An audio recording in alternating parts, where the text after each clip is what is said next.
Selamat pagi, senang sekali saya Rosmi Rahma kembali menjumpai Anda dalam program Redaksi 33. Kami akan menyajikan informasi penting untuk Anda dan berikut di antaranya.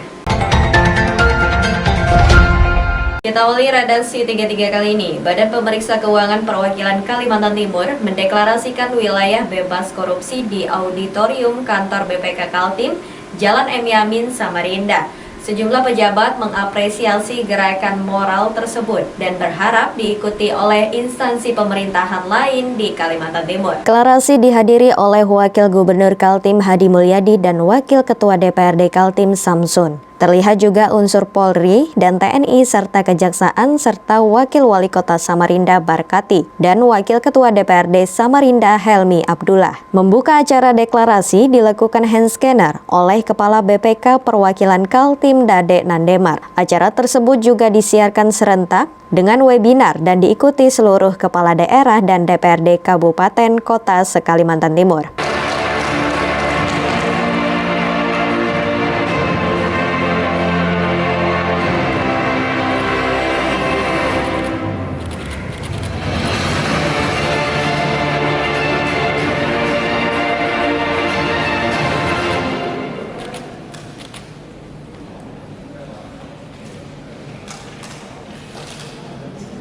Gerakan moral menuju wilayah bebas korupsi mendapat apresiasi berbagai pihak. Wakil Ketua DPRD Kaltim Samsun menilai gerakan itu patut diikuti oleh instansi pemerintahan termasuk kalangan legislatif di Kalimantan Timur. Adalah deklarasi wilayah anti korupsi ya. Kita berharap ini momen sangat luar biasa bagus. Kita berharap setiap instansi atau setiap organisasi pemerintahan itu melakukan hal yang sama.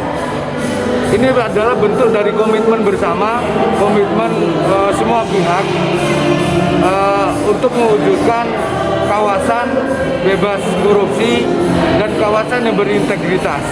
Ini terkait adanya deklarasi hari ini, saya kira ini sangat bagus sekali, terutama kami di lembaga DPR yang setiap tahun melakukan pembahasan APBD, bagaimana bekerja secara profesional dan untuk kepentingan masyarakat Kota Samarinda. Terus di DPR sendiri nanti Pak seperti apa? Ya. Di DPR sendiri seperti apa nanti Pak? Kalau di DPR sendiri ya seperti biasa kita akan melaksanakan tugas-tugas tupoksi itu sesuai dengan aturan. Apalagi dalam hal pembahasan juga kan ada tahapan-tahapan pembahasan yang memang harus kita ikuti bersama. Wakil Wali Kota Samarinda Barkati juga mengomentari acara deklarasi BPK menuju wilayah bebas korupsi. Menurutnya, komitmen bebas korupsi itu harus dimulai dari diri sendiri. Misalnya kalau semua diri pribadinya udah mulai ada inisiatif untuk melawan itu, damailah sudah. Tapi kalau setelah ada yang muncul satu, ini yang mulai bahaya. Iya, jadi harus kita mulai dari diri kita, supaya kita punya prinsip untuk adanya kejujuran. Kan dimulai kejujuran. Tim Kaltim TV, Hardin melaporkan.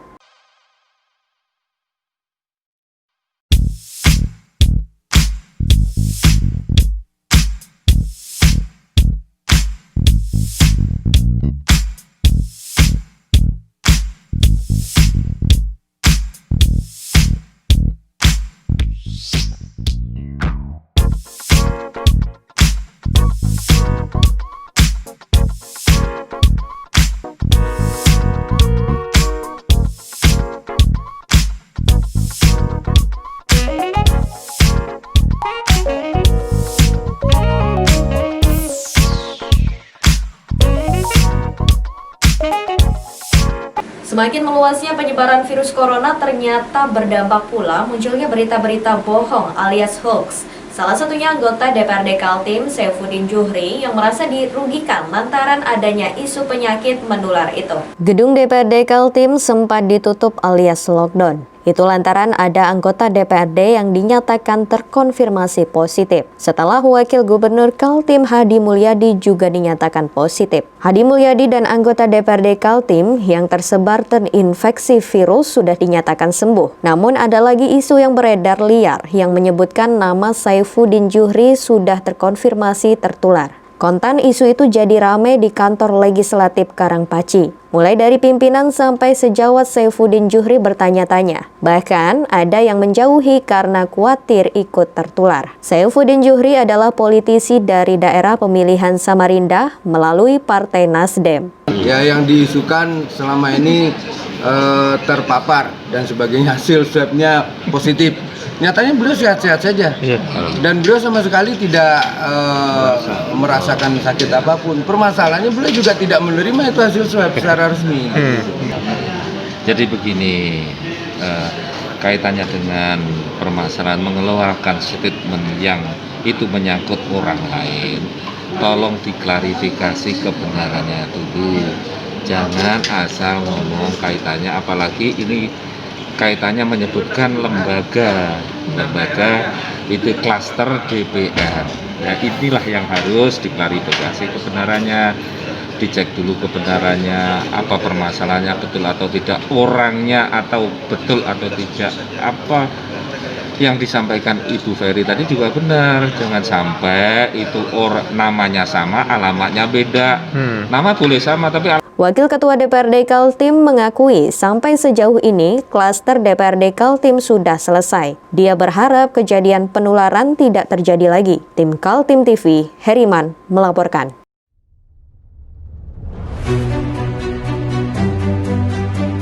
Hari ini kita ada kegiatan untuk membungkus sembako untuk dibagikan ke masyarakat yang membutuhkan karena COVID-19 ini. Semoga kita sukses semua. Amin. Harus kerjasama yang bagus. Pancasila! Amin. Pancasila! Amin. Pancasila! Amin. Merdeka! Merdeka!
Dua pengedar narkoba di kawasan Balikpapan Barat dibekuk Reskoba Polresta Balikpapan.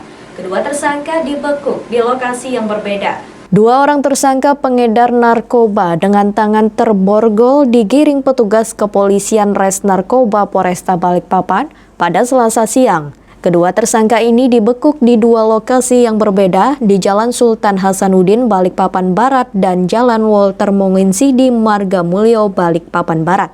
Pengungkapan peredaran gelap narkoba di kawasan Balikpapan Barat berawal dari informasi masyarakat bahwa di kawasan Jalan Hasanuddin Karyangau Balikpapan Barat sering terjadi transaksi narkoba. Tim Opsnal Reskoba Polresta Balikpapan dengan cepat bergerak dan berhasil membekuk tersangka SY alias Pak D dan ditemukan barang bukti jenis sabu-sabu sebanyak 23 paket sabu dengan berat 21,39 gram. Dari hasil pengembangan polisi juga membekuk JN alias Pesut ditemukan sabu sebanyak 1 paket plastik bening dengan berat 8,24 gram. Selain itu, polisi juga menyita uang tunai senilai Rp1.050.000 hasil dari penjualan narkoba jenis sabu-sabu. Personil opsional Satres Narkoba Polresta Balikpapan dapat mengamankan seseorang bernama inisial SY, usia 40 tahun, yang beralamatkan di Jalan Sultan Hasanuddin, Kelurahan Karyangau, Kecamatan Balikpapan Barat. Yang mana barang bukti yang bisa diamankan berupa 23 paket sabu dalam kemasan plastik bening dengan berat bruto 21,39 gram, serta ada juga dompet kecil warna merah 1 buah sendokan terbuat dari sendokan plastik warna merah, 1 HP Nokia, kemudian plastik, dan juga uang Rp150.000 seperti yang kita gelar pada saat ini. Nah, setelah ditangkap dan diintegrasi oleh petugas, mengaku bahwa barang bukti ini dibeli dari saudara JN. Saudara JN ini berusia 37 tahun. Nah, didapat saudara JN ini dari integrasi juga barang dibeli dengan harga Rp14 juta.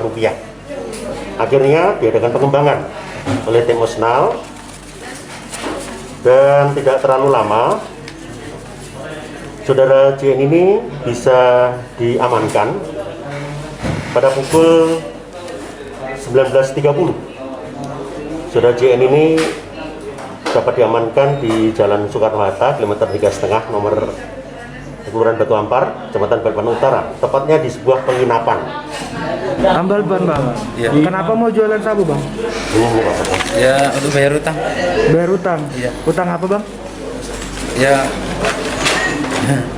bayar utang lah ya. Utang judi apa utang online? Utang lain. Pakai juga, Bang? Jarang-jarang. Berapa kali ngambil barang sama dia? Masalahnya? 4 kali. Berapa aja? Yang 4 itu 3. Bang, sekali Nominalnya berapa aja? sekali ngambil berapa dapat, Bang? Saya ngambil Untung berapa, Bang? untungnya 500-600 Per gram? enggak semua. Abang itu edarkannya kemana aja, Bang? Ada kan anak, Mas? Nah, Ada anak remaja nggak, Bang? Pelajar? enggak ada. Edarkannya ke lingkungan sekitar, Pak? Ke para pekerja juga, Pekerja juga? Pekerja apa, Bang? sopir-sopir itu. Kedua tersangka pengedar narkoba jenis sabu-sabu ini diganjar dengan pasal 114 ayat 2 dan pasal 112 ayat 2 dengan ancaman hukuman maksimal 20 tahun penjara. Dari Balikpapan, Muhammad Idris, tim Kaltim TV.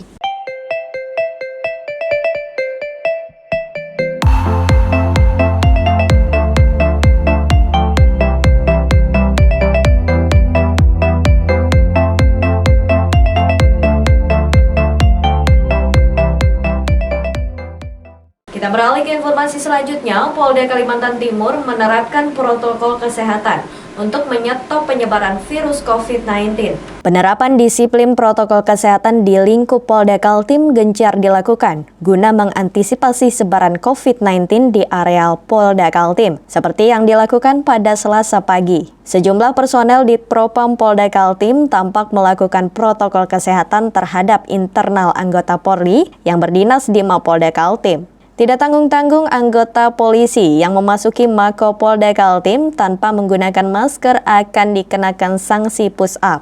Pengetatan protokol kesehatan juga dilakukan di setiap satuan kerja dengan memeriksa suhu tubuh anggota Polda Kaltim. Menurut Kapolda Kaltim, sebelum melakukan penertiban protokol kesehatan, terutama penggunaan masker terhadap masyarakat, perlunya anggota Polda Kaltim terlebih dahulu disiplin menggunakan masker di lingkup Polda Kaltim. Kapolda juga meminta agar anggota kepolisian dan masyarakat menerapkan yang namanya 3M, yakni memakai masker, mencuci tangan, dan menjaga jarak. Untuk penerapan protokol kesehatan di Polda Kaltim seperti apa nih, Pak? Mulai kemarin kita melaksanakan protokol kesehatan untuk lingkungan, itu kita lakukan razia, kemudian kita terapkan pendisiplinan ke dalam dulu. Kemarin dan hari ini.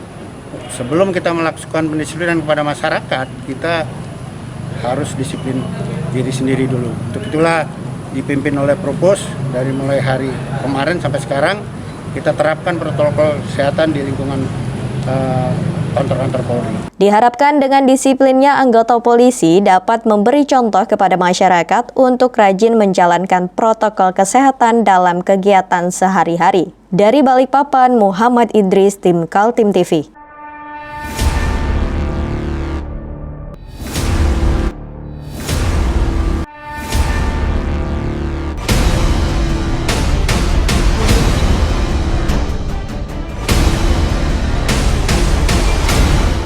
Pemakaman khusus COVID-19 di Raudatul Jannah, Jalan Serayu, Tanah Merah, Samarinda Utara semakin cepat terisi.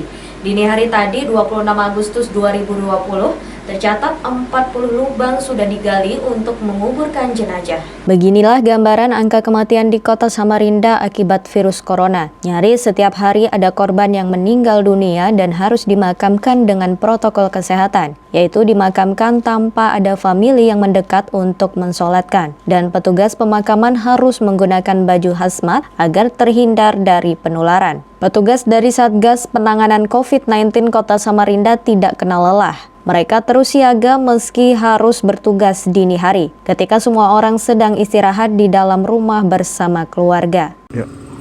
Assalamualaikum warahmatullahi wabarakatuh. Hari ini tanggal 26 Agustus 2020, tepat pukul 01.00 dini hari, kami dari tim Satgas Penanganan COVID-19 Kota Samarinda melakukan pemakaman yang ke-40 terhadap jenazah atas nama MT, usia 56 tahun, berjenis kelamin laki-laki, beragama Islam. Yang bersangkutan mulai masuk rumah sakit Dirgahayu pada tanggal 22 Agustus 2020 dengan diagnosis dispnea, suspek, dan bronchopneumonia.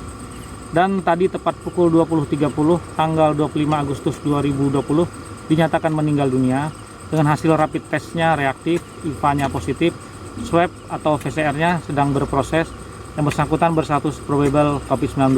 Dan saat ini sedang kami lakukan pemakaman secara protokol COVID-19 di Pemakaman Umum Raudatul Jannah, Serayu, Tanah Merah, Samarinda.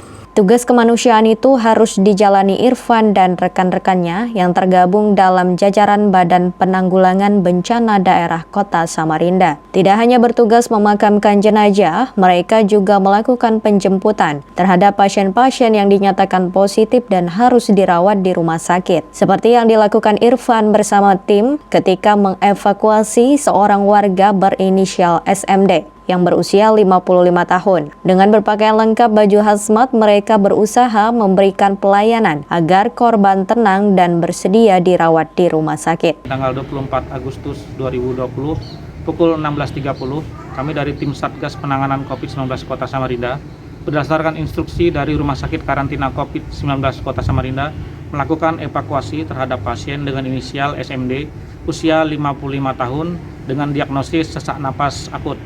Dan saat ini sedang kami lakukan evakuasi menuju ke Rumah Sakit Abdullah Absarani untuk kemudian dirawat lebih lanjut di sana. Di sesi yang lain, tim BPBD juga harus memastikan kawasan rumah para korban COVID-19 steril kembali dengan menyemprotkan disinfektan. Semua dilakukan agar virus corona tidak semakin meluas menyebar kepada warga. Tim Kaltim TV melaporkan.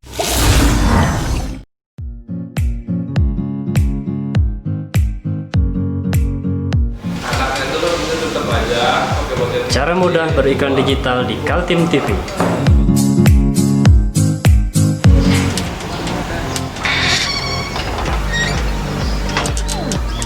Yang pertama, jadilah sahabat Kaltim TV.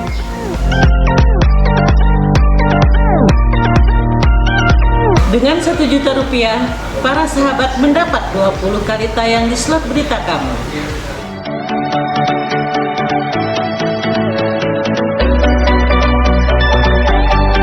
Dengan 20 detik dapat menjangkau 20.000 penonton. Anda beruntung karena mendapat kesempatan perdana dari kami. Ayo jadilah sahabat Kaltim TV. Penyebaran virus corona semakin meluas menembus semua segmen masyarakat di Kota Samarinda. Setelah sebelumnya ada 4 staf dari Sivitas Universitas Mula Warman, di kantor Kejaksaan Tinggi Kaltim juga ada 2 stafnya terpaksa dirawat isolasi karena terinfeksi COVID-19. Tim Satgas Penanganan COVID-19 Samarinda melakukan tracing di kantor Kejaksaan Tinggi Kaltim, Jalan Bung Tomo, Samarinda seberang. Setelah diketahui 2 orang staf di kantor itu tertular virus corona, keduanya sudah menjalani perawatan isolasi. Kejati Kaltim tidak menutup kegiatannya, namun upaya penelusuran apakah sudah menyebar di lingkungan para jaksa dan keluarganya dilakukan rapid test. Pak, ini kan ada kabar mengenai anggota Kejati kena positif itu Pak Aris. Itu gimana Pak? Tanggapan Pak? Sekarang dirawat 2 orang. 2 orang Pak ya? Staf. Pokoknya 2 orang dirawat. 2 staf. Itu mulai kapan Pak? Yang satu hari Selasa ya. Yang satu lagi kemarin hari Sabtu. Dari Kejati antisipasinya gimana Pak? Antisipasi sekarang mau dirapid, mau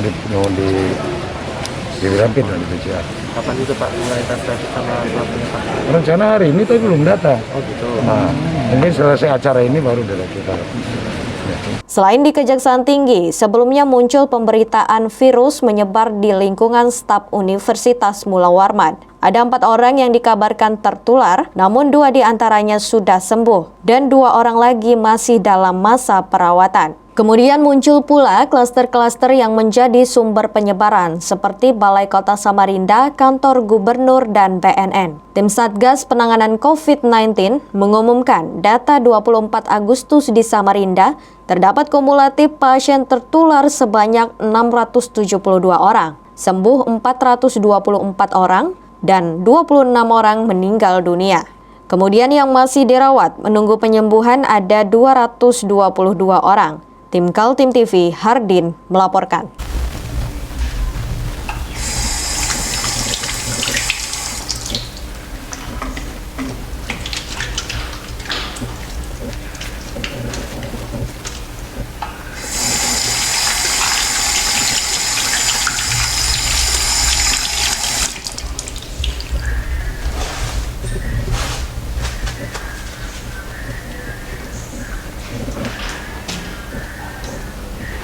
Meskipun di rumah saja, kita tetap selalu menjaga kesehatan, cuci tangan, menggunakan hand sanitizer. Ingat, mulailah dari diri sendiri. Sejumlah petugas gabungan memberikan teguran lisan kepada warga Balikpapan yang tidak mengenakan masker saat berada di luar rumah. Sejumlah kendaraan bermotor roda 2, 4 serta masyarakat yang sedang berolahraga oleh petugas gabungan dari Dishub, Satpol PP, dan TNI Polri pada Senin sore memasukkan kendaraan ke halaman kantor Pemkot Balikpapan. Masuknya kendaraan ini lantaran pengemudi tidak mengenakan masker saat berjalan keluar rumah.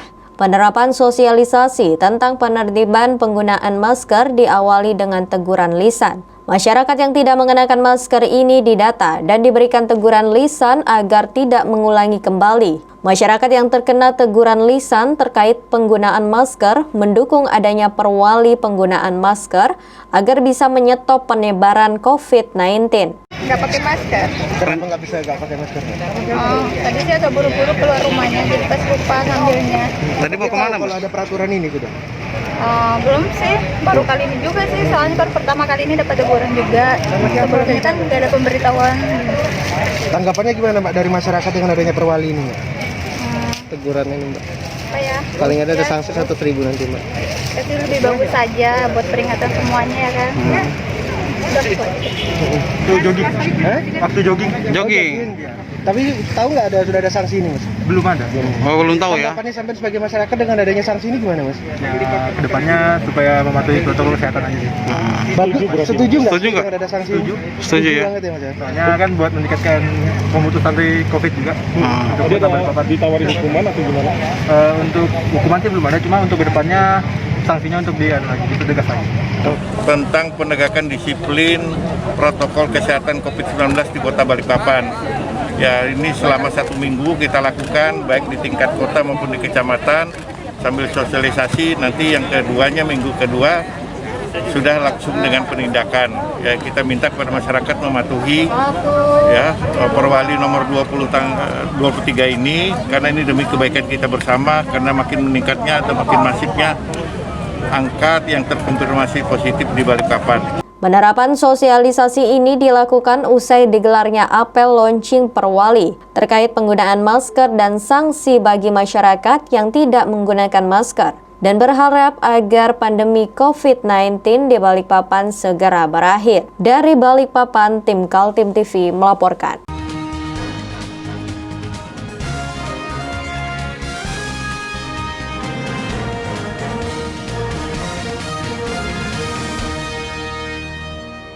Demikian redaksi 33 kali ini. Informasi lainnya dapat Anda simak melalui situs website kami www.kaltim.tv, channel YouTube dan fanpage Facebook Kaltim TV. Saya Rosmi Rahma bersama kerabat kerja yang bertugas pamit undur diri. Selamat pagi, selamat beraktivitas dan sampai jumpa.